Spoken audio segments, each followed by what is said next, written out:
Fort Lauderdale. Hello? Hello? Yes? Neil? Yes. You are so goddamn boring. Okay, then turn it off and find a life, sir, and get your finger out of it. That must be Mr. Max, you know what? Got to be. Absolutely got to be. You notice that? Like a mother-husband ducktail team.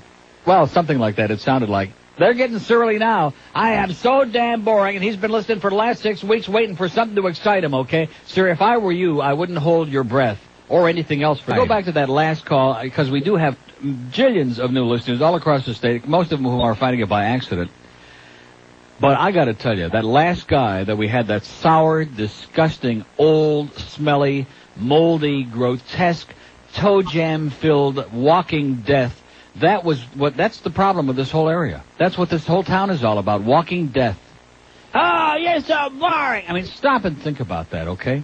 That old geezer was on there, God only knows how long, waiting on hold for the opportunity of sharing his misery and filth and bad breath and smelly gums with all the rest of our audience to tell me how boring I am. But he can't even find a good shuffleboard tournament today. That's how exciting his life is, okay? How about a gallon and a half of fresh squeezed prune juice and just grip that bowl, man, with all your might and just sit there all day long, and probably the best thing that's happened to you in years might just happen, okay? In fact, probably if you bring your little transistor into the magic room and sit it on the floor right next to the bowl, I'm telling you, between that and about 2.5 gallons of good prune juice, maybe spiked with a little bit of cinnamon, that'll do it, man. It'll a moving experience. Might even cleanse those brains a little bit, okay, pal? God, we have had it with old, crotchety, nasty, filthy, vulgar, miserable people whose philosophy in life is misery loves company. They're unhappy with everything. They're unhappy to be alive. They hate their neighbors. They hate their families who have long since deserted them, and it's easy to understand why. And so their whole goal is to run around and be professional yentas and spread their misery like a wildfire out of control. But you know the good part of it is, sooner or later, and probably in many cases sooner, they're going to be pushing up daisies, okay? And we're going to come by over there in Hallandale and dance a Kazatsky on your graves, every goddamn one of them. How do you like that? We're going to dance. We're going to dance the Hurricane of Horror right on your grave, okay, sir? And we're going to stand there and, dump right on the cement. That's what we're going to do, okay? I'm going to bring my dogs on a long leash after I feed them 2-3 gallons of prune juice and cover you with what you relate to best, my psychotic, decadent, grotesque, smelly friend, you. Let's go to Lakeland. Hello. Hey, yeah. How you doing? I had a question. Yeah. How do you put labels on people? What does that mean? How do you put labels on people? You know how they put labels personally, yes, you personally putting labels on people. What does that mean, sir? Well, what I'm talking about is like Clarence Thomas, you're calling him fascist. Right. Well, how can he be fascist? Because he is. I mean, it's you base your judgments on people by what they do and by the when they're on the Supreme Court, by the rulings that they hand down and by the writings and the ramblings and the teachings and the preachings. And to me, he is a fascist, right-wing piece of crap is what he is. Well, why do you have to use such foul language on the radio? There is nothing foul about it. Are you another one of these geeks that just wants to call and tell me what I should say? Do you not enjoy this program, sir? I'm just disappointed in the way you talk about Rush and all the people listen to me. I don't see. Not everybody agrees with you. That may come as a great shock to you, my super patriotic friend. But there are people who have very strong, differing points of view. And as of today, and it's a miracle, but we still have the freedom to express our point of view, whether you like it or not. And I'm one of them. You're one of what? One that likes to express his point of view, and I do which not believe is you're what? expressing a very good one myself. I don't give a crap whether you like it or not. That's obvious. I'm not here asking your approval, okay? Asking your seal of approval whether you like my opinion or not. This is not even an opinion show. This is a fun show, okay? Yeah, well, and you're about as much fun as cancer of the colon, okay? Hey, well, let me tell you something. Yeah, you tell me something now, okay? Give me a good talking to. Okay, here we go. Mr. Alan Combs. Yeah. You compared to him so well. I don't even know who that is. Oh, you don't know who that is? I don't have any idea who that is. Alan Combs, radio talk show host, nationwide. Yeah, I never heard of him. Never heard of him? Never heard of him. I have no interest in that crap. Well, that just goes to show me where you're coming from. What is that? Where I'm coming from, okay? I'm an uneducated fool because I'm not a talk show groupie and sit around and listen and wait for hang my whole life on who says what on the radio? I see your point. I want to tell you, trying to I want to have tell you, let's start sir, I want to pushing tell you that, something, correct? okay? That fat Rush Limbaugh, all he is Mr. Entertainment, okay? With all his right-wing ramblings and his anti-homeless and all he is just a money-making fool, okay, sir? So no, it's just a radio show. Okay, I have a question for you. Yeah, you already asked me a question. You didn't like the first answer. How are you going to like this one? Well, I'm fixing to find out. You're fixing to find out. Why is it that you're against what Rush believes, personally? Because not everybody has the same opinion, sir. And you know what else I'm against? Boring calls from right-wing slimeballs is what I'm against.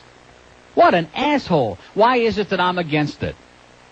Is that a brilliant question? Why is it you don't like vanilla ice cream? See, this is like talking to a rock, these people. How can you not agree with what I think? Oh, God, is it pathetic or what? I have more intelligent conversations with my dogs than I just had there, okay? M-I-E-S-U-L M-I-E-S-U-L? F-U-L? K-N-G F-U F-U-L?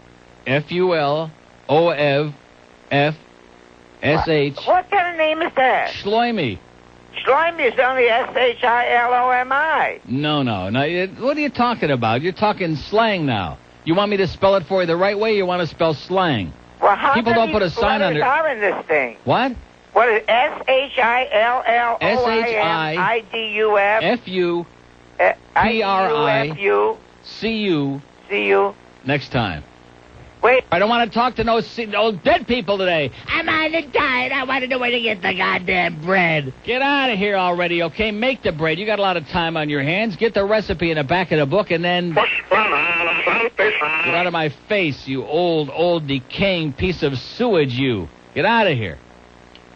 If you want to start with me on that goddamn diet again today, man, I got real news for you. I don't want to hear about the diet. Let's talk about it like once a week, like at the end of the week, and see how everybody's doing. I'm not turning this into a doctor show, okay? Here's a mobile in Aventura. Hello? Yeah. Yeah. Yeah, I'm here. Yeah. Okay. Yeah. Can you hear me? I hear you. You hear me? Yeah. Yeah. And? And what? I'm waiting to speak to Neil. You are speaking to him. No. Oh, okay. Sorry about that. Yeah, so am I. All right, well, quick question. I just started this diet. Yeah. Very happy with it. Are you on a question. speakerphone? Yeah, can you hear me? Get off the speakerphone. Pick up the damn instrument, man. All right, wait. Is that any better? No. Well, I'm trying. Go ahead. All right. And quit screaming. Sorry. I need 1 cup of coffee a day. Can I have it? Must be the money. I got so much joy. Must be the money. Rectum. Must be the money. For the way I live. Must be the money. 85 acres with a mansion on my land. Full jacuzzi that my neighbors can't stand. The way I live is oh so fast. I got your ladies in from Send them to Schleimies. They got that caffeine-filled, that imitation caffeine that doesn't affect your metabolism. Schleimies, it's the only place in town you can drink your coffee, pal, not go off the diet. You'll go off the deep end at Schleimies. You realize that there are so many goddamn stupid people out there. I had a woman call yesterday, right at the beginning of the show. She was older than dirt, okay? She was older than Methuselah's great-grandparents. And she was hawking me a China. She wanted to find the name of the bakery where she could get that special bread. And so I made up a name. Okay? Schleimies. And I spelled it with 78 different letters. It was obvious to even the most idiotic of the pathetic, and the pathetic of the idiotic, that there ain't no such place as Schleimies. I gave an address with 785 numbers in it, and we have been deluged. The presidents of banks in this town are calling up people to call me at home to find out where Schleimies is. And you wonder why this country is in the shape that it's in? Talk about mental midgets. My favorite today was the guy that called me a liar and cussed me out because I tried to tell him that it was a goof, that you weren't serious. There's no Schleimies, you asshole! God! How old was he? 20? See, it's not just the old people in this town, it's the young people are slower. They're slower than molasses. They're dumber than